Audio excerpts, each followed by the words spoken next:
அனைத்து இந்தியர்களுக்கும் சுதந்திர தின நல்வாழ்த்துக்கள்.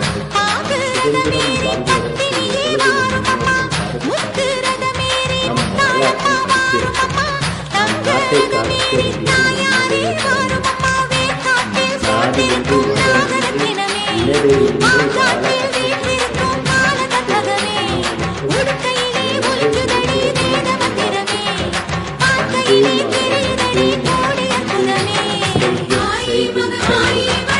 Thank you.